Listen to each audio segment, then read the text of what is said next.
Hello, welcome. My name is Kate Sanders with the OSU Alumni Association, and welcome to Travel Talks. This Travel Talks program invites experts from across our university to learn about places we travel with the OSU Alumni Group Travel Program. The webinar series is not only a way to share OSU's research and expertise from around the world, but also introduce you to some of the wonderful places you can go with us. We offer about 40 tours a year, and they're from land trips to cruises to riverboats to train travel, all with alumni and friends. So tonight we're going to be talking about our own campus, OSU's Campus Arboretum. Before we begin, I do want to mention that we have a couple other talks that are happening here on March 10th. We're going to be doing a wine tasting with Professor Elizabeth Tomasino. And then on April 7th, we'll be learning about Roman feasts and how they became inspiration for the interior design trends with senior instructor and food writer Kristen Griffin. And on May 12th, we are going to hear from Professor Monique Udell, who teaches courses on animal behavior, cognition, and animal learning. Our Africa safari tours were inspiration for this talk. From savannah to sofa, what wild cats can teach us about our feline companions. So this talk, as well as all of our others, are recorded, and you can find them online at fororegonstate.org/travel talks. Now, just a couple trips, and I'll do this quickly. The first one coming up, if you haven't picked out your summer travels yet, Alpine Splendor in Switzerland and Austria is a great trip, 14-day adventure. And you get to go travel the region in a private Lake Lugano cruise, a framed glacier express alpine train ride, visit UNESCO World Heritage Sites, and so much more. So if you're looking for something this summer, this is a great option. Artifacts, I skipped one here. Artifacts and Antiquities is a cruise, 12 nights on the Mediterranean with stops in Naples, Sardinia, Sicily, Malta, Crete, Sanatoria, Ephesus, Istanbul. It's a great Mediterranean highlights cruise. And then if you're into riverboat travel, we've got the Grand Danube. You can float down the Danube River on this 15-day adventure through Prague, Austria, Slovakia, Hungary, Croatia, Serbia, and Bulgaria.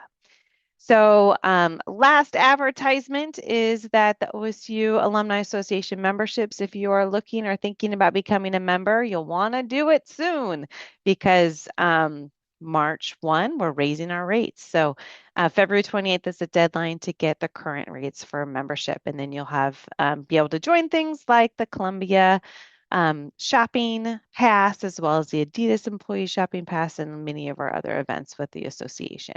So check it out if you want to get that savings. And if you use code TRAVEL when you join, then you get a special gift as well.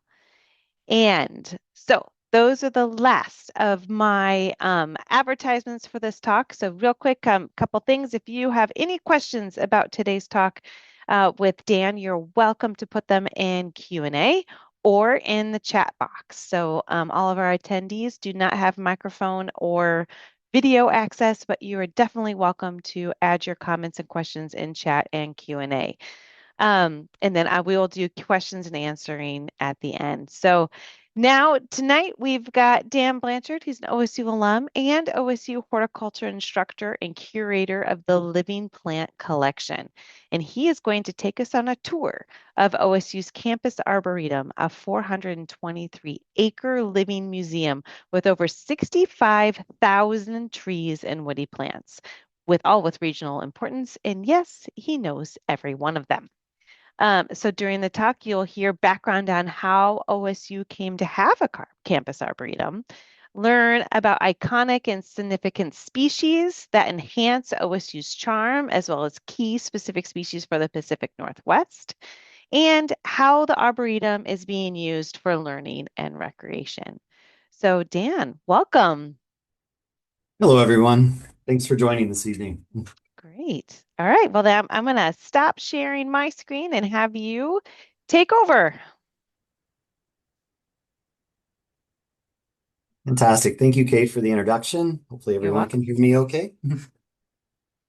All right, screen, let's make sure we have the right things sharing. Yes, we're good to go. All right. So Here we're looking at Community Hall. This is 1889, the year that it opened, with the original staircase that went to the second floor, which has been removed since then. So I like to say that the Arboretum became established in 2023 when we became an accredited Arboretum, but really the campus Arboretum's been developing since the year 1889. And if we really want to go further back, the campus has been developing since 1670 or so, and we'll talk about why I say that later in the talk.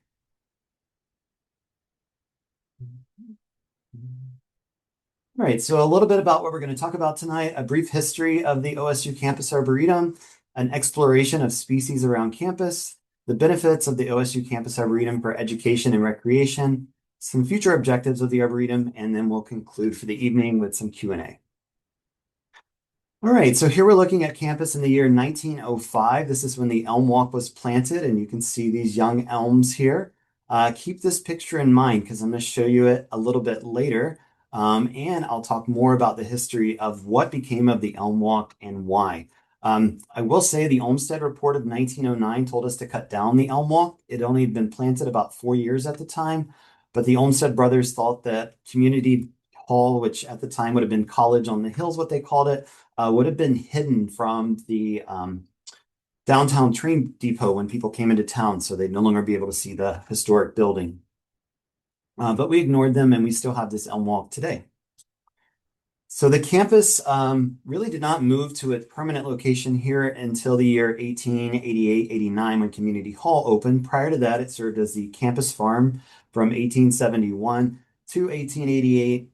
And technically even continued as the campus farm until buildings started to increase across campus and finally moved it off campus for the most part. So Community Hall here was the first building on campus. And you can see here it was brick. It was stuccoed over about 10 to 15 years after the original build due to some issues with the brick. And I've been told many stories about the clock either being non-working, painted on, but we do know that we did not have an official working clock until 1989 at the centennial of the building. The original first 35 acres of campus has now grown to over 570 today. And the core campus, which is pretty much 35th East, is what we deem the Arboretum at 423 roughly acres. So if we're going to talk about the development of the campus Arboretum, we have to go back to the beginning, and we're looking at a gentleman here by the name of George Coote, who moved to Corvallis in 1877. He landscaped the first 35 acres of campus and has been thought to have been the one that planted the original trysting tree between 1880 and 1885. He also planted many trees that still exist on lower campus today. Some of the ones that I personally love are the Blue Atlas cedars on the corner of Community Hall that he planted in 1892. And those still exist there today. And some remnants of other planting he's done over time also remain there. But sadly, Mr. Coote passed away in 1908 out on the coast, joining some time with his family. And then we'll talk about who replaced him. But the other thing he's also known for is helping to plant the elm walk in 1905. George is a person I'm honestly fascinated by. He'd never lived outside of England before moving to Corvallis, and he helped Charles Darwin in his greenhouses, and him and Wallace Nash were good friends. And Wallace Nash, who Nash Hall is named after, is who convinced Coote to move here. And Wallace is also well known for getting the train that went from Corvallis to Newport started. So here's the original trysting tree. Online it says this is about 1910, but based upon attire and the size of the tree, I lean a little bit more towards maybe the 1920s. The trysting tree is a gray poplar, which is a hybrid. It grows extremely fast and sadly is weak wooded. And in 1982, there were cuttings taken from the original tree. And now we have trysting tree 2 and 3. And trysting tree 1 was cut down in October of 1986. So here we're looking at Community Hall, and this one's from, actually it says 1899, but I know this is more around 1892, 93 because the Blue Atlas cedars are actually planted here. I'm going to use my pointer. Let's see. Actually, Kate, can you see my mouse pointer here? Yes, we can see Okay, your little good. I notes. just wanted to make sure. Okay, so those are the Blue Atlas cedar, and there used to be a lot more trees around Community Hall, but the Columbus Day storm removed over 40 trees on campus, and many were in this vicinity. So this is the Elm Walk today. It was more densely planted, but in 1926-27, as the women's building was being completed, the Memorial Union broke ground. They started moving these trees, and many still exist today over in front of the women's building, around Milam Hall, and around the MU Quad. So what still remains of the original elm walk are cork. They were listed as cork elm in the original inventory of 1904 when they were ordered, but we sent them off for testing, and we now know that they're Dutch hybrid elm, but we're not sure of what cultivar. Many were introduced, and not a lot of great detail was kept on the cultivars from that time. So after Coote's passing, Arthur Lee Peck came along, and he taught here from 1908 to 1948. And after leaving OSU, he became a county or city judge for Corvallis. He was the professor of landscape gardening and floriculture. And up until 1957, 58, the professors of landscape architecture here at the university served as the superintendent of campus and greenhouses as well.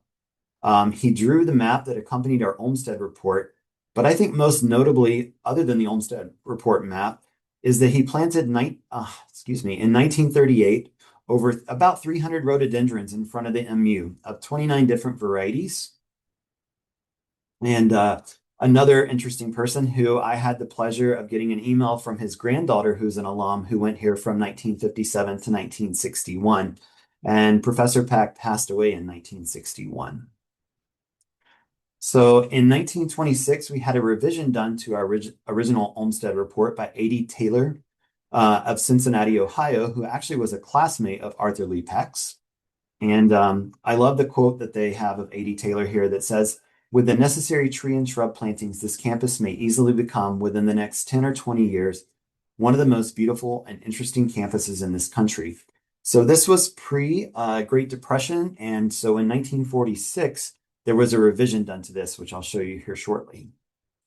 Here's them moving the American elms from lower campus. This was quite a feat to do back during the time there. So they would build a wooden box. They hand dug the tree, build a wooden box, and then you can see here they actually would build a frame underneath the wooden box that would help them get it onto the cart, and then they would use the cart to get it up to campus. And most of the time, this would have been done either by horse or sometimes a car. So the elms they moved, this is them in 1927. The women's building is quite tall if you know it well, and so these are extremely large trees to move by hand, and they still exist here today. These maples no longer are there, but the American elms here are still there. And then here's one of the boxwoods they moved from Community Hall that ended up in front of the MU about 1927, 28. And here in this picture, you can see they had to top the American elms they moved. I'm sure they showed a lot of dieback after and transplant shock from such a move of such a large plant. But you can also see the sequoia dendrons, or the giant sequoias that are here in the quad. So this one is still in its original location. These three were moved over to the other side, which became the grove that we know today. And this was a Colorado blue spruce that existed in this exact same spot until the early 1990s when it had to come down, and has since been replaced with a white fir. It's so strange to see the front of the women's building like this without all the rhododendrons. Here we are in 1927, coming into 1928, the year the Memorial Union opened. When the Memorial Union was built, it was $750,000, which is about $14 million today. But I love this image because every tree you see here, other than this one American elm here and this one here, are still there today. This is a large Austrian black pine on the corner. Some of these boxwoods over on the east side of Milam Hall are still here. I'm really happy the English ivy's not there anymore, but we still fight it around this building. And then we have a tulip tree or tulip poplar here. That was a gift from the class of 1917. There were two planted that year from that class. And if you're wondering why the tennis courts are in the middle of the MU quad, it's because where the MU was built was the original YMCA. And then in the background here, you can see the beautiful Weatherford Hall. Here's the front of the MU in 1938, and we're looking at that original planting of rhododendrons here. And then we've got those large boxwoods they moved. And if you know the Douglas fir that's in front of Fairbanks Hall, or maybe you know it as Cawthorn Hall, which was the original name for it, this is that large Douglas fir. The tree was planted, from what I can tell from images, about 1894-95. So that planting that was done in 1938, on the right here is the original invoice of the 150 rhododendrons that were purchased from a nursery up in Portland. The other almost 150 were grown here on campus, and the total value was about $1,000 in 1938. That today is about $23,000, which to me is insane to think about 300 rhododendrons, all about 2 years old, costing that much money. But they were quite rare during the time. Now we know them extremely well in the Valley. And in 1960, there was a full inventory done of the rhododendron collection on campus. And at the time, we had over 250 varieties of rhododendrons on campus. And as of today, I'm still working on trying to inventory all of them. We do know that we have over 7,000 individual rhododendrons, but as far as varieties and species types, so taxa, I'd say we probably have in the neighborhood of about 500 or so. And we add about another 75 to 100 rhododendrons every year on campus. William Dorr Legge started here in 1936 and left in 1942. But there's two things on here I really wanted to note. He created the Gardening and Gates Committee that would later become how we got the gates on Lower Campus. And he also hosted a gardening program on the early KBVR radio station. And then one thing he's very well known for is co-founding the magazine One down in California, which became the first widely distributed gay publication in the US and ended up going to the Supreme Court in the 1950s. So here's the original location of the gates. This would have been in 1941 down almost at 9th Street. And then in 1953, they moved them to their current location on 11th. And here you can see the Elm Walk in 1953. And then in 1945, after the Great Depression and ending of World War II, A.D. Taylor did a revision to his original plan. So here you can see Weatherford Hall, the MU, Sackett Hall here. And then I love showing this to people because how much we love Weatherford Hall. There was actually supposed to be a second building that would have pretty much mirrored Weatherford Hall. And then the dorm quad would have looked more like Sackett. But things changed. Finances changed. And so a lot happened in the building there. But during President Kerr's time here at OSU from about 1907 to, I want to say it was the mid-1930s or so, we expanded from almost 500 acres of campus and built in the neighborhood of about 30 buildings. So as Arthur Lee Peck is retiring, Don Martell came on the scene in 1947 and was here till 1974. And this is Don putting some signage out on the south side of Milam Hall. And this is a Delave osmanthus that still exists in this location to this day. And I love finding his signage around campus. I know of 4 right off the top of my head that I've found. And every once in a while, there'll be one that gets discovered kind of hiding underneath some shrubs. But he had a desire for campus to resemble a botanic garden. And he started planting a lot of flowering plants because at the time he thought our campus did not have enough. He thought it was very tree focused, which it was, heavily American elms and some evergreens. And then he conducted an inventory of plants on campus, which I am still trying to find in the archives. I'm hoping I find it someday. So this is the front of the women's building in 1954. And this collection of rhododendrons we see right here, this is them just last year in flower. So they have really taken off. And on the right here, you can see those American elms that they moved here. And I love the rhododendron collection in front of the women's building. It's so diverse. There's some really great ones, and many of these were the rhododendrons that used to exist in front of the MU that Don Martel moved about 1951. They were supposed to be moved about 5 years after planting, 10 years at max, and Professor Peck started having some health issues later in his career here at the university. And so that got postponed until Don Martel came in and decided to move stuff. So we also have our facilities team here at the university to thank for the collection we have. We have Chuck Woosley, who would become one of the first landscape managers here on campus from the late 1950s to the late 1980s. And he worked with the OSU Ornamentals Experiment Station, which would have been INREC at the time up in Aurora, to expand our rhododendron collection. And started kind of our elm preservation strategy in the 1970s. And then in the late 80s, we changed our strategy, and we've been doing the same thing ever since, which is removal of deadwood in our elms. So we prune them in the winter. And he estimated that there were 900 trees of all kinds across the core of campus. And today, as I said earlier, we have over 5,000 trees in the core of campus, over 8,000 across the entire campus.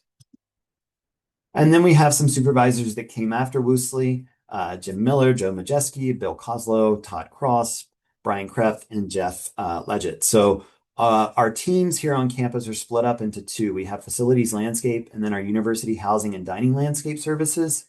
And Joe Majeski is still here. He started in 1986 as a groundskeeper and then became the facility landscape manager and now serves as the facility supervisor. And if you haven't had the pleasure of going on a tour with myself or Joe Majeski, I'd highly recommend it.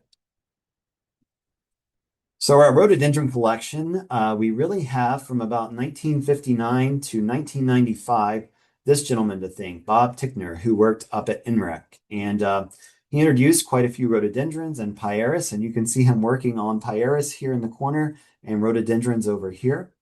He's known for introducing the Valley series of pyrus and then quite a few rhododendrons, shamrock being one that most people know, which I think I also heard sometimes gets called St. Patrick's Girl or St. Patrick's Day Girl.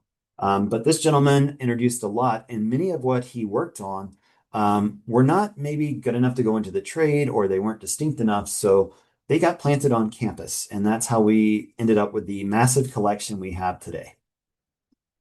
So here's just some photos of around campus in the 70s. I think there's even one in the early 60s, but majority here in the 70s. So we have south side of Milam Hall. We have the southwest corner of the MU quad, another angle of the southwest corner. Here you can see the giant sequoias. Here's the front of Gilmore Hall, and then the backside of Gilkey, which now serves as People's Park. So data collection, we have Dr. Patrick Green to thank for helping us get a lot of this done.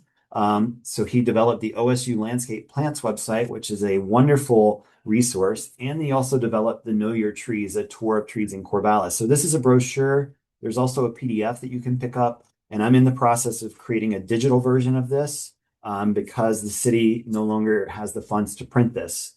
So we're working on that right now. So a little bit about our accreditation. I'm going to go through this one a little fast because there's quite a bit of info here.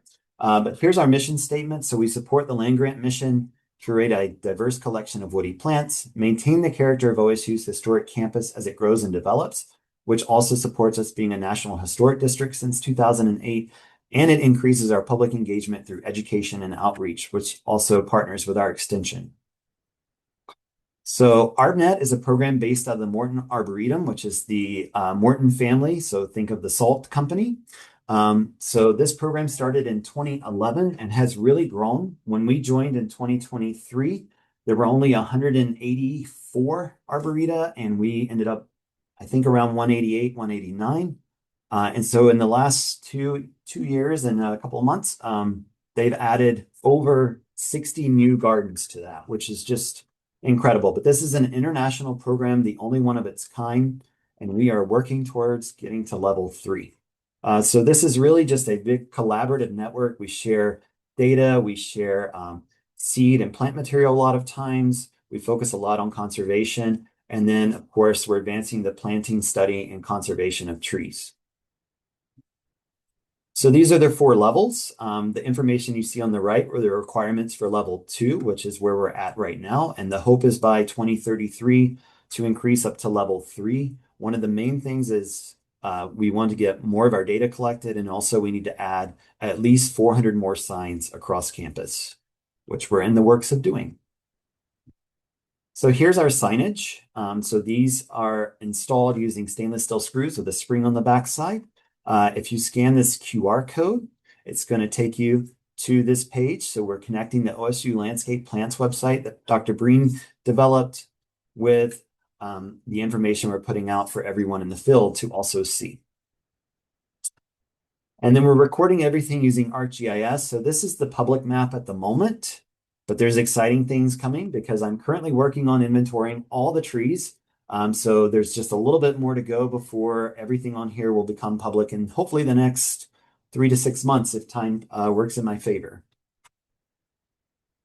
So these are the accreditations or certificates we currently have. So we've been a Tree Campus Higher Education, formerly Tree Campus USA, which is the same program if you've seen Tree City USA. It's just for campuses instead of cities. We've been part of that since 2008 when the program began. We've been an ArbNet accredited Arboretum level 2 since spring of 2023, which was a result of my master's project here at Oregon State. And then we're also a Campus Nature RX member since spring of 2024. This program was developed by a couple of universities, and it focuses on utilizing green spaces on college and university campuses for mental health and well-being. So let's talk a little bit about some species around campus you'll find. So first, we're going to focus on the Pacific Northwest. So this is our moon tree, which is a Douglas fir. The seed of this tree orbited the moon in 1971 on Apollo 14 and was planted in this location in 1976 as a bicentennial of the United States celebration tree. Here's our oldest tree on campus. This is an Oregon white oak that dates back to somewhere right around 1673. And then this is the south side of Moreland Hall, which was the original College of Forestry when it opened in 1917. Behind this building is now the Innes House Longhouse. And this was the original tree forestry nursery that moved operations in 1926 up to PV Arboretum north of town when that opened. And today you will find many of these species still growing here. This is it today. So most of these trees were planted in the early 1920s by T.J. Starker when he was teaching here. This ended up becoming the teaching arboretum for the College of Forestry. And then when PV Hall opened, they moved most of that operation over in front of PV Hall. So now they have the PV Forest Science Center teaching arboretum, but the dendrology professor and myself both still use this arboretum quite a bit. So we have 2 arboreta within our campus arboretum, depending on how we look at it historically. And this right here is the only eucalyptus we currently have on campus. We also added a walk across Oregon garden over the last year. So the bed on the far left, this is west. So we have the coastal range, the Willamette Valley, and Eastern Oregon represented. And we're in the process of trying to secure a place on campus to do a Southern Oregon demonstration garden as well.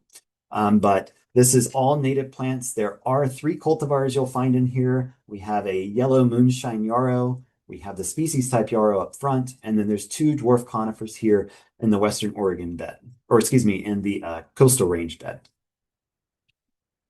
So across North America, we have some bald cypress, which is native to the Eastern US. This is a deciduous conifer. The oldest one that's been found is in Eastern North Carolina, and it's about 2,700 years old.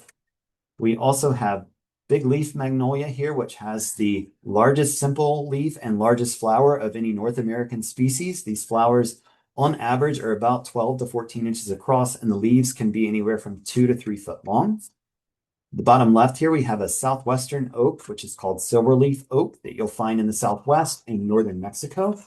And then on the right, we have Franklinia, or a Franklin tree, which has been extinct in the wild since the late 1790s, early 1800s. The last known location was in southeastern Georgia, and it became a cotton plantation. And the only reason this plant is still in cultivation are thanks to the Bartrams. So John Bartram and his son opened the Bartram Gardens in Pennsylvania in 1728. It is the oldest public garden in the United States still in operation. And we have them to thank for this plant still being in cultivation. This plant is not found in the wild, so all that are known are in cultivation at this time. Let's travel to South America. Here we have an Antarctic beech or southern beech. This is Nothofagus antarctica. Very tiny leaves, as you can see. This is native to Chile and Argentina. And my favorite thing about this is you lightly scrape the bark. It smells like big red cinnamon chewing gum. In the top right, we have boxleaf azara or Azara macrophylla. And this little bitty flower has one of the most intense smells, and it either smells like vanilla or chocolate, depending on who you ask. And that one's also native to the same area. And in the bottom right, we have the Chilean flame bush or Chilean flame tree. This is related to proteas, so those big, beautiful flowers that you see in Australia and New Zealand. But this one's native to Chile, and it is an absolutely spectacular plant. And last year was the first time it's flowered. Let's travel to Africa. So these are those blue atlas cedars on the corner of Community Hall that were planted in 1892 by George Coote. So these are native to Northern Africa. So you'd find this in Morocco. And now we're going to journey down to Australia and New Zealand. So in the bottom left corner, we have daisy bush, which is native to New Zealand. Here we have a Willemi or Wallamai pine that's native to Australia that was thought to be extinct until it was found in 1994 in a ravine about an hour and a half northwest of Sydney. And we have Dr. Aaron Liston, who's the herbarium director, to thank for this tree. He ordered it from National Geographic. It died back in 2014 during the freeze we had, and this is what it's gotten to since then. And then on the right is a bunya pine. This is a relative of monkey puzzle tree that we were gifted last year. And this is native to Queensland, Australia. So we're pushing zone a little bit with this, but it got too big for the greenhouse and had to go outside. It was very fun to plant. It is quite pokey, but I'm very excited about this because I found out from an alum that we used to have one of these on campus in the Corley courtyard in the 1980s. We've changed hardiness zones since then, so I'm very optimistic this time it's going to do well. So the one in the middle here you'll find in the Corley courtyard, and this one you'll find in the Dearborn Shepherd courtyard. Let's travel to Europe. Here we have flowering ash, which does have low susceptibility to emerald ash borer, but it is absolutely stunning when it's in flower. So this is the white flowers, and they are fragrant. And then on the right, we have English oak. So we have species type, and we have fastigiate forms of this tree. This is the species type here that you'll find in the middle of 30th in the Oak Alley. And then we'll take a quick trip to Asia where we have Shangtung maple on the left with some amazing fall color. In the middle, we have the yellow lily tree, which is a magnolia.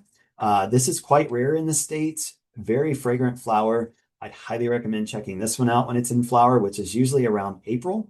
And you'll find this one in the Dearborn Shepherd courtyard. And then on the far right, we have some of our beautiful ginkgos in the fall here on campus. And then we'll talk about a tree that was thought to be extinct until 1941 when it was found in China. So this little bitty guy here was planted in 1949, but this is it in 1951. And this is Don Redwood, which is the state fossil of Oregon since 2005. And if you travel to Eastern Oregon, you will find this in the John Day fossil beds. And this is it this past year. So on the right here, we've got it in full leaf. It is a deciduous conifer. It's one of 20 known species. Brilliant fall color. So it is not dead in the winter when it's dropped all of its leaves. Keep that in mind. And then we'll talk really quickly about the benefits of the OSU Campus Arboretum for education and recreation. This is the front of the MU, the beautiful magnolias. I hope that you had a chance to come to campus last spring. It was one of the best years for magnolias that it seems like myself during my time here and most of the people on campus had ever seen. We had a really dry spring and they held on to their flowers much longer, and it did not become a slip and slide in front of the MU, which usually is a nightmare for our facilities crew to keep track of or keep on top of, but it was a beautiful year. And I should note the magnolias in front of the MU were planted in the late 50s, early 60s. So what benefits do university plant collections provide? So of course, outdoor classrooms for those of us that teach plant identification classes, research opportunities, helps with mental health, which is why we are now a Campus Nature X member, and we're also working on becoming a health promoting university as well. Helps with stress reduction. There's positive effects on academic performance. There's actually been research that's shown just because there's grass doesn't mean it improves performance, but when the trees and shrubs are there, academic performance greatly increases, creates healthy atmospheres. And one of my favorites is social communication. People love to talk about the plants and the beauty and the smells as they walk by them. So we offer a therapeutic horticulture option in our department and a certificate as well. We took over this program from Portland, and it is an e-campus program right now, but we're working on doing some things on campus for our students that are part of this program. So current programming offered around campus. We have Campus Nature Club, which is a student club. We have the craft afternoon activities we do with Valley Library. We have Comm Week activities we do with CAPS, which is our counseling and psychological services. I've been doing new student orientation tours for the college, Learn by Doing as well for the university, which includes a historical landscape tour and a stroll for well-being. Offering year-round tours. So I've given over 120 tours in the last 2 years. I do mindfulness walks that are nature-focused. This past year, I helped with a new program that's done by Kid Spirit, the Youth Outdoor Career and Leadership Summit for high school students. There's forest bathing also offered here on campus and up at the PV Arboretum. There's mindful forest walking, which is a packed course for students. And then there's classes, including the 2 that I teach and dendrology through the College of Forestry. So we're in the process of adding a healing garden on campus. Currently, it is under site approval by the Capital Planning and Development for the university. We've been raising funds over the last year, and we're still trying to raise more money. We've been applying for grants, and we're really hopeful that this is going to be something that's added to campus for our students, the community, faculty, everyone to enjoy. We're hoping to offer programming through this and also as a place for our therapeutic horticulture students to practice some of the things that they'll be using in their careers. So other things that the Arboretum does for us. So it allows us access to grants for conservation, development, and outreach, fundraising opportunities, climate adapted species research. So looking at trees that can deal with our hotter summers and our drier summers as well. Helping with pest and disease resistance, that we're seeing more and more pest issues end up in in the Pacific Northwest. There's student scholarships and internship opportunities now. Helping with the Nest and Heal Labs on campus, which are both very nature focused for mental health and well-being. And also our ornamental plant breeding trials and introductions. And then also helping with the long-term care of our living collection, seed collecting expeditions with other botanic gardens and arboreta to boost our diversity on campus and also help with conservation efforts, plant seed exchanges through ArbNet and other public gardens, educational programs, and increased visibility and broader educational impact of the plants that are offered here on the university campus. So some objectives for the future, of course, the continued curation of our collection, supporting our land-grant missions, improving collaboration between landscape architects and designers with our staff here on campus, expanding community involvement through volunteer opportunities, student positions, and educational programs, internships as well, to become leaders in plant evaluation, conservation, plant introductions, public horticulture, and biodiversity education. And I'd also like to add biophilic education in there as well. Working towards that level 3 accreditation. And also some of our collections, we have a really vast amount of particular taxa, especially within certain genera. And we're hoping to become part of Plant Collections Network for some of those collections. And then most importantly is to continue to serve as a welcoming environment for all people to gain knowledge of our campus woody plant collection and to benefit from the healing power of time spent in nature. So I do offer tours throughout the year. Coming up in March, we do have some planned tours. So these are donation-based tours, and all the proceeds go to the Lynn Benton Food Share.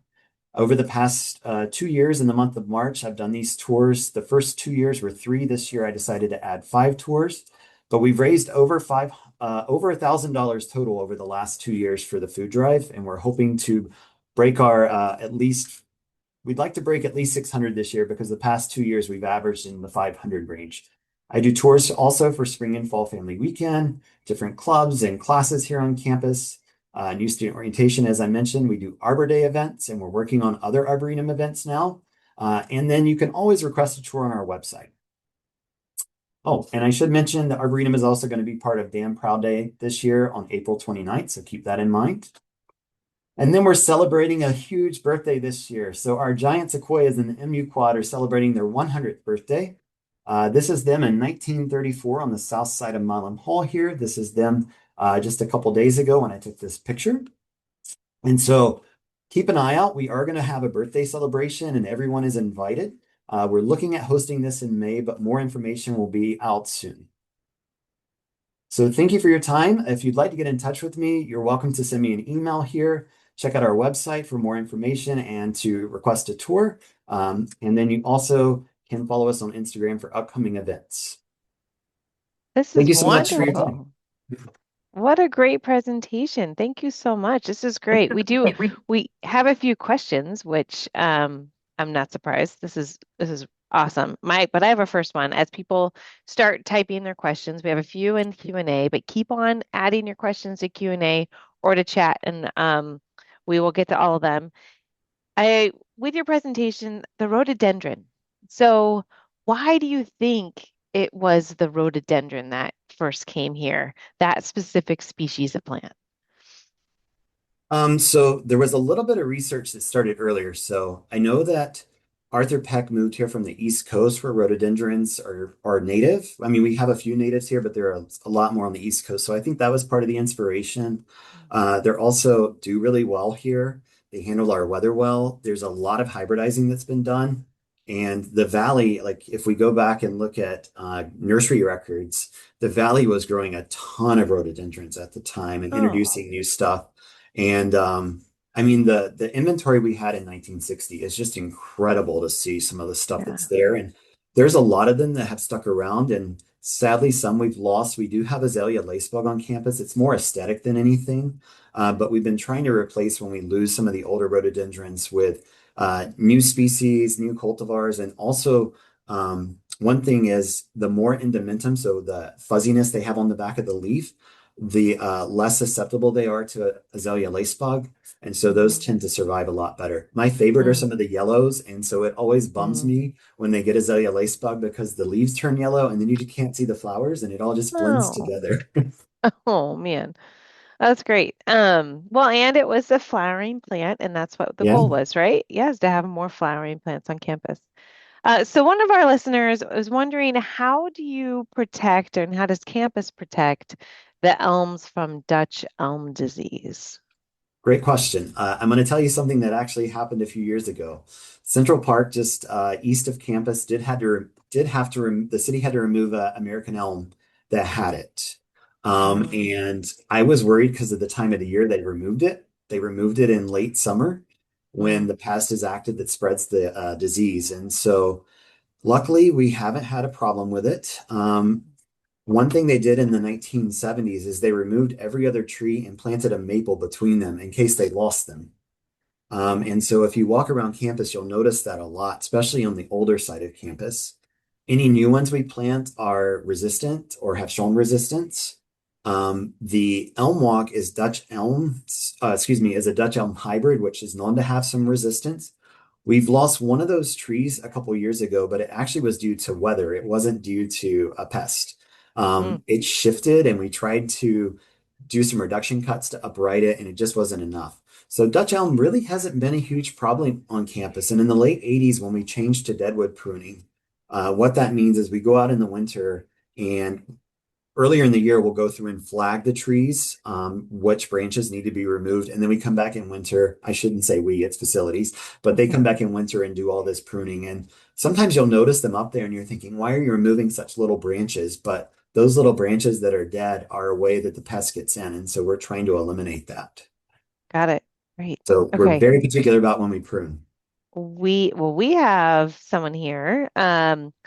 Kiri, that is wondering how to get involved with the Arboretum and if you need volunteers for Yes. a level 3 certification. So if someone did want to volunteer with you, how would they do that?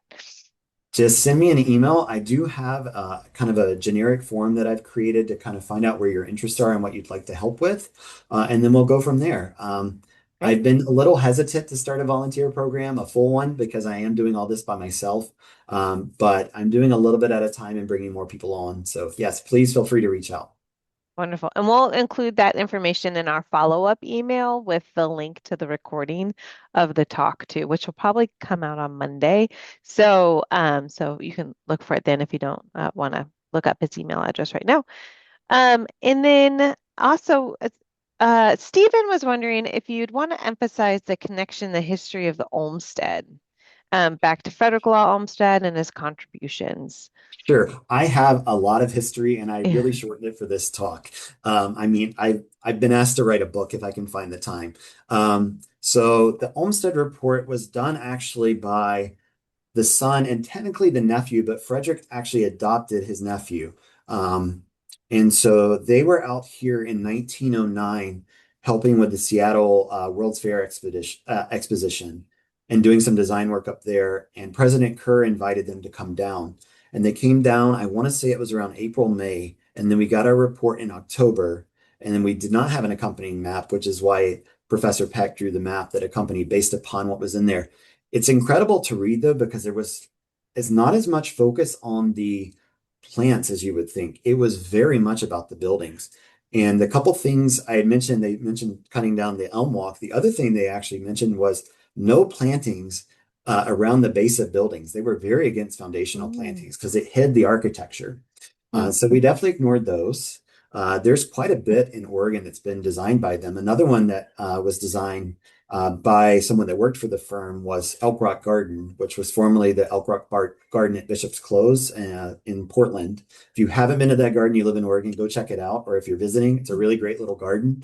They're doing some incredible stuff there. And it's also one of the best examples of a Scottish estate in Oregon. Um, but yeah, so the Olmsted Report, I think a lot of when I read it, I grew up on the East Coast where Frederick did a lot of work. I grew up in South Carolina. You probably heard some of the accent at times. But one thing they did was when Frederick designed the Biltmore estate, they lined the street coming into the estate with tulip trees or tulip poplars, Hmm. which get very large. Yep. And he knew that in time they would no longer match the scale of the house properly. So every 100 years, the trees are cut down. And so the grounds crew succession plants to keep tulip trees lining the drive to the house. Oh, It's crazy. Um, and Central Park's another one of his works. Central Park, of course, being one of the most known. And that property, if it was sold today, it's in the trillions of dollars for that property that Central wow. Park is on. Huh, that's really interesting. But I do have a copy of the Olmsted Report if anyone ever wants to read it. I also think we have it scanned in on Oregon Digital now. Yeah, I think there's also some a good history on the College of Agricultural's website too with the Olmsted Yes. report. Yeah. Um, and Kevin was wondering, in addition to the Dutch elm disease, what tree pathogens and insects, introduced or native, are you most concerned about on our campus? Of course, emerald ash borer. Luckily, the Arboretum itself doesn't have many ash. The majority are in our natural areas along Oak Creek that we're the most concerned about. The other one I'm really worried about is the new Mediterranean oak borer. Our population is different from the one in California. Ours is from Germany. So one thing I've been doing in trying to prepare for that is if possible, getting oaks from areas of the Mediterranean that have adapted to this pest or have some resistance to it. So we've added a true turkey oak. There's also a turkey Mhm. oak native to the eastern United States, but we've added turkey oak, we've added cork oaks, we've added quite a bit. I've been trying to get more of those as well. Armenian oak, I've been trying to get more oaks from Japan and China as well. But those are the two main, I would say. I'm also a little bit worried because we've been losing red alders on campus. Mhm. And we sent it off for testing. We were told it was slippery acorn disease. There was a publication written about it. But there's also a new Phytophthora that's been moving up from Southern Oregon called Phytophthora siscuensis. And that's what I'm curious if it is because I live in Eugene and we're seeing it even in the native ranges down there as well.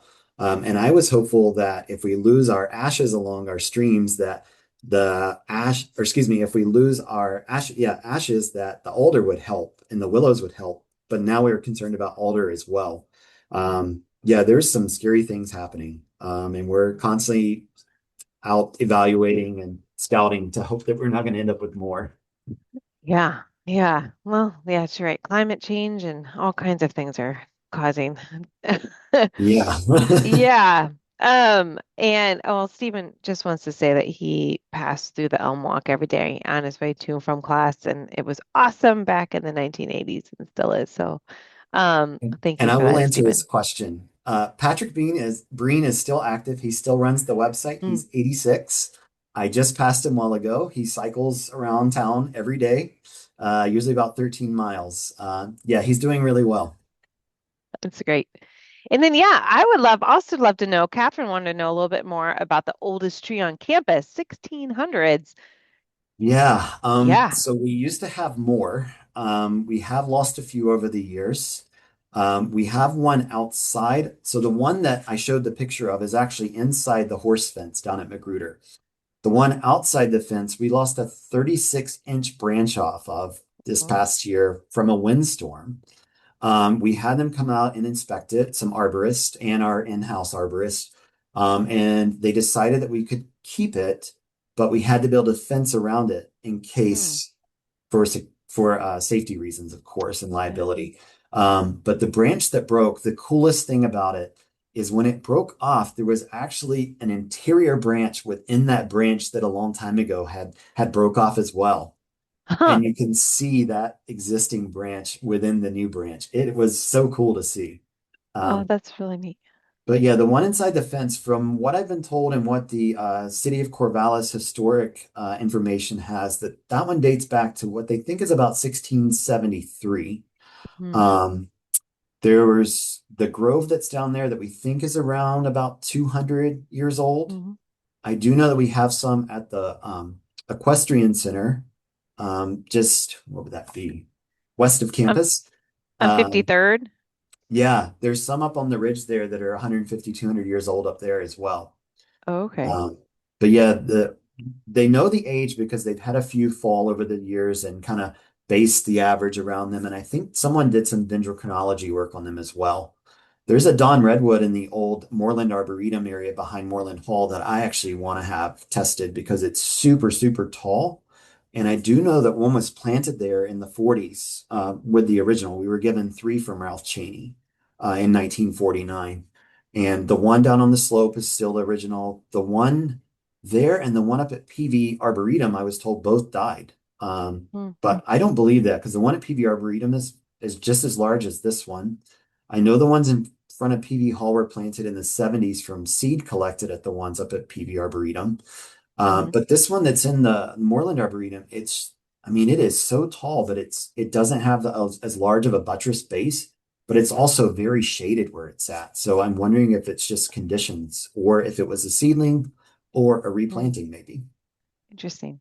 So the PV Arboretum. Well, not PV. Well, actually, what I'm thinking of is in front of PV Hall. That's what I really Mhm. mean. And the teaching forest right there in front of it. And how do you know the history of how they chose what species to put there and why? Because it does have a distinctive look than some of the other pieces of campus. That's a great question. So Professor Emeritus Ed Jensen, who wrote Trees to Know in Oregon and Shrubs to Know in Oregon, Hmm. most of that was his planting. And so it's kind of Oh. informally called between a few of us the Jensen Arboretum instead of the Hmm. PD Forest Science Center. There's been some things that have been replanted. One thing he did a lot was once it got too tall, he often cut it down because he could no longer teach it. And so some things have gotten too tall, some things are really stressed. And then when PV Hall expanded, the one thing we lost a lot of was his fir collection he had planted. And there were some incredible firs in there. And so I've been working over the last few years with our facilities crew to get some of the firs back. The hard thing is many people don't sell firs anymore because they can be a little bit difficult to grow. And then sometimes at this elevation, they're not super happy.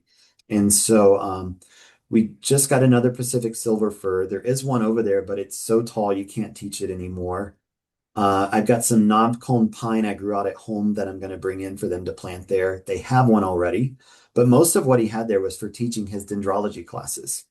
And Hmm. so it's trees that you would commonly find in the state of Oregon, and a little bit from just slightly further south that can grow here.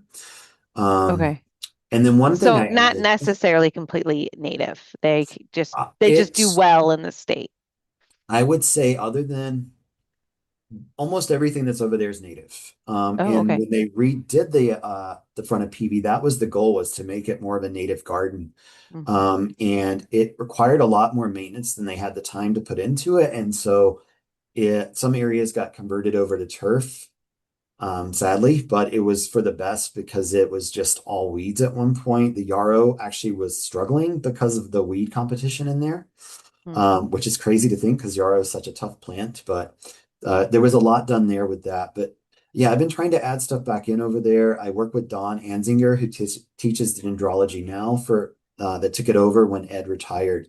And the two of us and facilities work a lot on trying to acquire species. And I'll go do a collection trip. She'll do collection trips sometimes. Facilities will do collection trips, and we'll Hmm. grow it out and then plant it on campus. So we've actually just added a couple Baker cypress around campus as well that I collected seed up down in Grants Pass.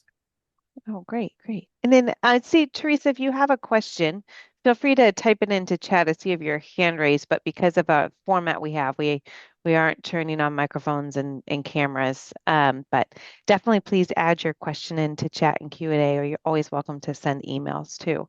Um, this is Uh, wonderful. Yeah, go ahead. I was going to answer Karen's question that's here in the Q&A. Oh, yes. Oh, please. So, how does one get involved with fundraising to support the Arboretum and its programs? So, Damn Proud Day is a good way. We're working on making donations a little bit easier than it currently is on our website. So, that should be coming soon as well. I don't charge for tours except during the food drive. And one of the reasons I do that is because I want this place to be somewhere that everyone is welcome, and there's not going to be a monetary thing that prevents somebody from coming. I mean, it is open regardless for anybody to walk through, but tours themselves, I love sharing knowledge, and I would rather people donate at the end if they enjoyed it than worry about charging and somebody couldn't come on a tour. This past fall, we had 47 on the morning fall family weekend tour and 111 in the afternoon. That's a lot. And Yeah, then, and I was gonna just paste your email into it. And your email's william.blanchard, right? correct. And Yeah. they can also send it to campusarb@oregonstate.edu. Both of those come to me, so either way is fine. And then Okay. while you do that, I'm going to answer Virginia's question. Do you know Great. the age of the Sweet Bay magnolias planted on the southeast side of campus? Southeast. I do know there's one that's over. Oh, I'm trying to think where we're at. There's the one that's at between Waldo Hall and Snell Hall. That one's pretty young. The oldest sweet bay on campus is actually, I think, on the north side of Cordley Hall, and that one is from the 1960s. I'm trying to think where else. They're in a line. Hmm. And it's not the ones, let's see, southeast. I'm trying to think where those are at. Do you know what building they're near, Virginia?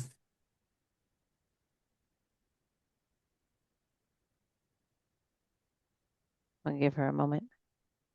I do know there's a line that's between, let's see, let me double check the name of the building. I always forget the one. It's left of Owen Hall. It's between there and the old building is that. There's a line there that I'm thinking of for sure. And those I want to say they're not as old as you would think. I think that row is probably 20-ish years old, if that. Because that's a cultivar Hmm. called Moonglow, and they grow pretty quick. What is your favorite species on campus? Oh gosh, this is a hard question. I got into magnolias during my undergrad. One of the professors that I did some work with, he's a magnolia breeder, so I got Mhm. into those. I've always been known as a conifer person, hence all the cones in the window. I have over 100 species in my collection. I really like them. I love deciduous conifers. I think they're not appreciated enough. So I often will say like bald cypress or dawn redwood. Mhm. Um, I also really love Pseudolarix amabilis, which is the Japanese golden larch. It's a false larch. It grows really well here and grows really well in the southeast as well. And it still has that vibrant yellow fall color. Mm. Um, but yeah, that's always a tough one for me. Yeah, tough one. One thing I Well, really, oh, oh no, go I ahead. will, there's one really cool thing we have on campus that's endemic to Southern California that was planted, I'm guessing about the time TJ Starker was here. It could have been a little later, but we have two big cone Douglas firs. Mm. Um, I'll show you real quick. It's Mm. pretty amazing. So this is typical. Oh, let me get the camera. This is typical Yeah. Douglas fir, and this is big cone Douglas fir. And it's only found in Southern California in the Wow. San Bernardino's. That's a really fun one. Yeah. But yeah, please sign up for a tour. Also, feel free to email me. I'm happy to answer questions. Also, I love plant ID. I teach it. So if you ever have a plant you're trying to ID, feel free to send me those. I know that's probably set myself up for a lot, but I Yeah. enjoy them. I love puzzles, and I think that's why I enjoy it. It's like a game to me. So That's please feel great. free. And that's great that you're giving those away, Virginia. Yeah, they're pretty drought tolerant here. They also are semi-evergreen here. So unless we have a really harsh winter, they do well. There's also some that were collected up in the Midwest.